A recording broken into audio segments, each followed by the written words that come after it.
Hi, this is Lynn and welcome to my channel. Today we are going to do some upholstery. I know it's not quilting and it's not piecing and it's not long arm quilting, but it's still sewing. So I thought it would be a really fun video to make. I have a church in San Antonio, Texas, and I've been there for forevers. I've been there 16 years. So have the chairs that need some tender love and care. So do those chairs need some love. And I decided that I was tired of looking at some of the chairs that look really bad. Some of the chairs, I made chair coverings for them. And even now those chair coverings, they're ripping at the seam. So I was like, okay, bite the bullet, Lorena, go buy fabric and upholster them. So I thought you guys would like this video. So I went ahead and I got some fabric at Joann's. The fabric was $35 a yard. $35 a yard. I know. What the hell? It's expensive fabric, but I already showed you the fabric in my other tutorial, and it's this beautiful hexagon fabric. It's so elegant to me. It's masculine and elegant, and it just, I had some other fabric. My son said it looked too European kind of, so he didn't like it. And then I had some burgundy fabric, and the chairs that I have at the church are pretty much predominantly gray, and so this just kind of fit the color scheme. Even though I may not have all the chairs completely done all at once, at least it fits the gray tones in the chairs that I already have. So I went ahead and I got this fabric. It cost $35 a yard. I had to rethink it, but then they were 40% off, so the fabric came out to $20 a yard. And when I really started calculating the numbers, because I'm kind of like a numbers person, I said, you know, I could probably do 3 chairs with 1 yard, and that would cost me $20. And in the sense, I'm getting 3 new chairs because they're gonna look new, instead of buying 3 chairs, which would cost me $25 or more, probably $40 a chair now. At the time, I think I paid $20. I think they're pretty pricey now. I'll check at Sam's because that's where I got them. So instead of buying new chairs, I went ahead and invested in this beautiful fabric. And to be honest, it looks so nice. It looks good. It really, the fabric, the texture of the fabric, it's delicious. It's just delicious. And so I thought this would be a great video for you guys to watch on how I upholstered the chairs. It did have some sewing involved, but you know what I love about sewing is you could do so many wonderful things. You're not limited to one thing. You could do garments, upholstery, you can do quilts, you can make bibs, you could do anything with a sewing machine. Can you imagine? And so I just wanted to kind of branch off and, you know, just expand a little bit more and just expand a little bit more. So yes, I just think you guys will like this video. It is so easy to do. I kind of sat back and wondered why I didn't do this sooner. I think I was scared. Yeah, I think I was scared that it would be too difficult. And so if you have some chairs at a restaurant, an office, or maybe you have some chairs at a business that kind of look a little bit bad, that need some love, I really do think that this would maybe help you. It was just so easy to do. I should have done it sooner. So yeah, I hope you like this video, and I'll see you in a minute. Thank you for watching. Oh wait. Okay, so these are the materials you're going to need. I had a stapler, I also had a drill, and I also had an electric knife cutter. The reason I got the knife cutter is so if I needed to cut the foam, because some chairs are completely flat because the foam just, there's no foam cushion no more. I bought some foam, I brought batting, and of course my fabric. And here you see one of the chairs where I had it on the side of the table, and we took the drill, the screws out with the drill, and here, this is what the piece looks like. And this was pretty easy on getting the bottom and this top panel off. And then after that, this is what took a lot of time. I got a flathead screwdriver because those staplers that they stapled on this material. Those staples were a pain in the butt to take off. The flathead screwdriver, the small one, was small enough to go under the staple, and then I used pliers to take off the staples. You don't have to do this with all the chairs, but you will have to do this with one of them. And the reason I recommend you do it with one of them is because that fabric, we're going to pull it off and use it as a pattern for the next pieces of fabric. And so here you're seeing me take off all the staples. It took a long time to do this, so be real patient when you're doing this. So once you have all the staples gone and everything's off, you can take the fabric off. And on this fabric was two-sided, so I had to rip the seams on each side, and it became two pieces. I'm not showing that because I forgot to film it, but it's two pieces, and then I'm using this piece of fabric here as my pattern piece. And I cut myself two pieces facing each other, and then when I went on my sewing machine, I cut it a little bit bigger, like a 1/2 inch bigger, and I sewed all the way around. Then I flipped the fabric. On this, I don't really show it, but one of the sides of the panel was a little bit square, so I had to go back and take it apart and round it more. And also too, what I recommend is when you're doing this is extend the bottom fabric on one side up to a 1/2 inch, because then you can fold over, and I'll show you why, when you're stapling, and then it'll make a nice seamless seam, because that's what I did the second time.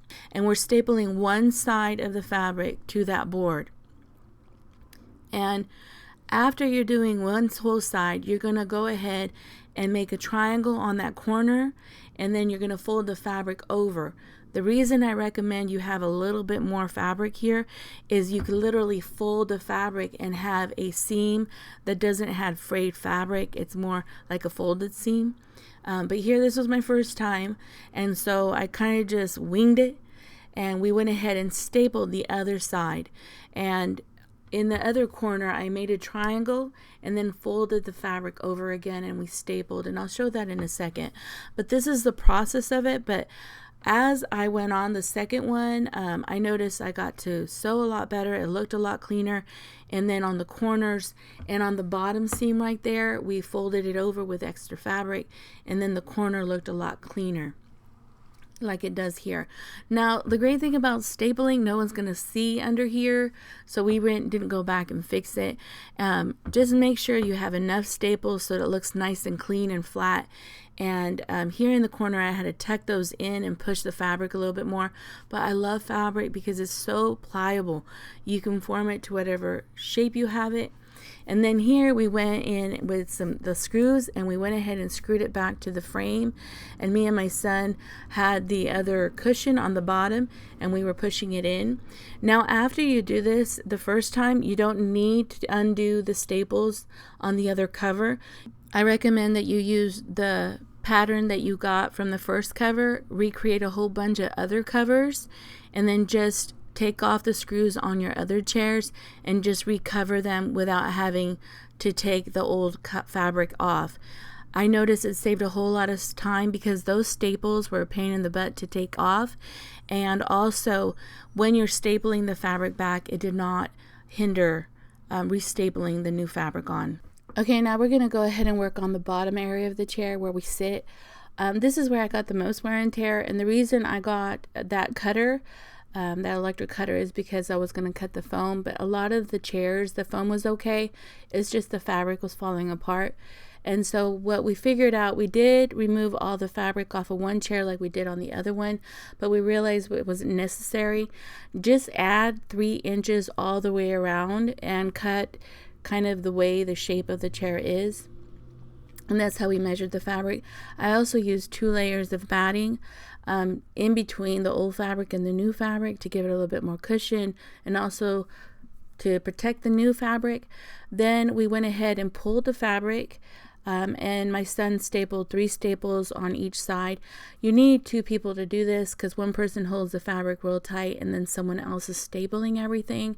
And so we went ahead and just pull the fabric as tight as you can and as even as you can so you don't have those weird ripples, and that really helps the upholstery look a lot cleaner and nicer. And here on the corners, we went ahead and pleated in the fabric on the corners and put 3 staples, 2 on each side and 1 in the center. And you see me pleating all the fabric. And tuck all the fabric that you have extra and just pull it real tight while someone else is stapling it. And we went ahead and did that in all 4 corners. Now, when that was completely done, there was this cardboard there from this cushion, and we just stapled it again. No one's going to see what you did or the work you were doing. Go ahead and staple the corners so that piece of cardboard just lays nice and flat. And then we went back to the table to screw this back down. The neat thing about the board on this cushion, it had a couple indents, so you knew the placement of where the cushion should sit or how it should sit on the frame. And then here you see my son just getting those screws that we took off initially, and he's screwing them back onto the board, which they go through the frame into the board. You don't need to make sure you see the holes that were on the board. It seemed like as long as we had the cushion in the right placement, it worked. And this is what the chair looked like reupholstered. This is what it looked like before. These are some regular basic office chairs, and as you can see, there was a lot of wear and tear on the cushion area. The neat thing about this is it's really cost effective, and it really is not that hard to do. And this is what the chairs look like in the church. We were able to do 6 of them and give or take 1.5 yards, I think, or a yard. And yeah. So what do you think, guys? The chairs came out so nice, right? They are so nice. I want to upholster all the chairs. I have 50 or 60 chairs that need to get done. I calculated that if I could probably do 1 yard and make 3 chairs with some leftover fabric, and I was contemplating how to use the fabric so it would kind of stretch a little bit more. But honestly, the chairs look like I purchased them. As a matter of fact, I didn't tell some of the congregants what happened, and some people were like, "Where'd you get those chairs? They look really nice." And I was like, "Yes, I posted them. I posted them." I just love the skill of sewing, because you could just do anything. You could do anything. Yeah, well, you can do anything. So I really do thank you for watching. I hope you liked this video. And yeah, and quilting one's coming next soon. See you later, okay? Thank you for watching, guys. Bye.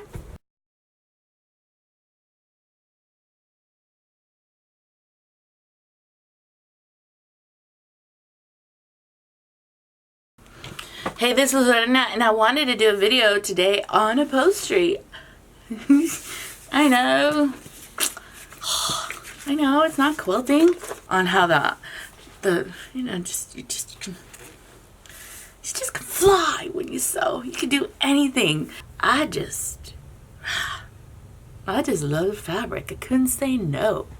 The fabric was delicious. It had texture. It had hexagons. And it was the color, these beautiful gray blue. Yeah, I really do hope you liked this little video on upholstering some chairs.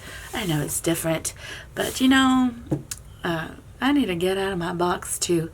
I just need to get out of my box, and I want to be adventurous, I think, and share new things. There's going to be some things I'm going to share later down the line. I'm a little bit afraid to share them. Yeah, that you're gonna be like, what? Her? She does that?